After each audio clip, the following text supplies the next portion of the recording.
বাইদেউ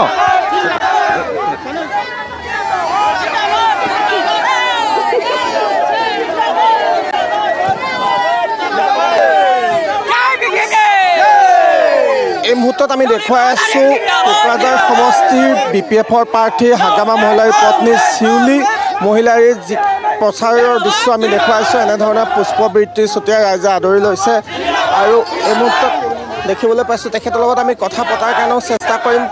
কি ক'ব বিচাৰে তেওঁ শিউলি বৰ্মন ডাঙৰৰ পৰা আমি কিছু কথা জনাৰ কাৰণে চেষ্টা কৰিম। ৰাইজলৈও তেওঁ ফুল ছটিয়াই আমি দেখিবলৈ গৈছোঁ। বাইদেউ অকণমান জানিব বিচাৰিছোঁ কেনেধৰণৰ আপোনাৰ আশা কি ধৰণৰ এইবাৰ কেনে ইলেকশ্যনত ফলাফল হ'ব বুলি ভাবিছে? ফলাফল বহুত ভাল হ'ব। মানুহৰ অপুৰন্ত ছাপৰ্ট পাইছোঁ চব জেগাতে, গতিকে জয়টো নিশ্চিত।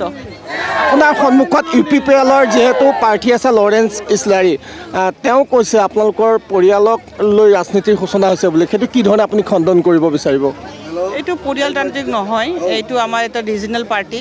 ইয়াতে এনেই আমাৰ সৰু এটা পাৰ্টি, ইয়াতে পৰিয়ালতান্ত্ৰিক নহয়। চব ইয়াৰ উদাহৰণ চবতে আছে, আপোনালোকে দেখিছে।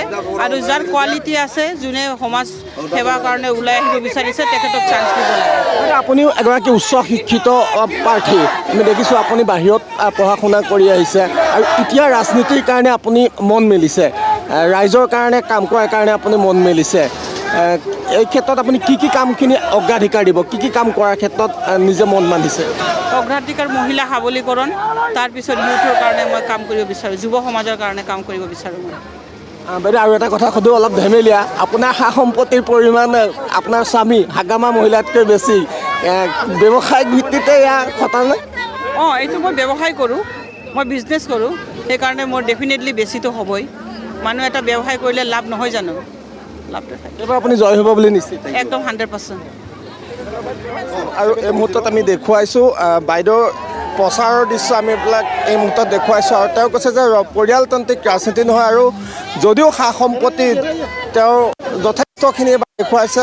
অন্যতম ধনী প্ৰাৰ্থীসকলৰ ভিতৰত শিউলি মহিলাৰী আছে, কিন্তু ঠিক তেওঁ বাহিৰত পঢ়া কৰি স্বামীৰ লগত তেওঁ বিভিন্ন সময়ত ৰাইজৰ কাম কৰিছে আৰু এইবাৰ পোনে পোনে তেওঁ ৰাজনীতিত নামিছে। আৰু সেয়েহে এনেধৰণে দেখিবলৈ পাইছে বিশাল ৰেলী এই মুহূৰ্তত। আজি প্ৰচাৰৰ অন্তিমটো দিন আৰু এই প্ৰচাৰৰ অন্তিমটো দিনত এনেধৰণে তেওঁলোকৰ যিসকল সমৰ্থক আছে, সেই সমৰ্থকসকলে এনেধৰণে প্ৰচাৰত নামি পৰিছে। আৰু অনাগত সময়ত কোকৰাঝাৰ সমষ্টিটোত আচলতে কোনে শেষ হাঁহি মাৰিব সেয়া ৰাইজে নিৰ্ধাৰণ কৰিব।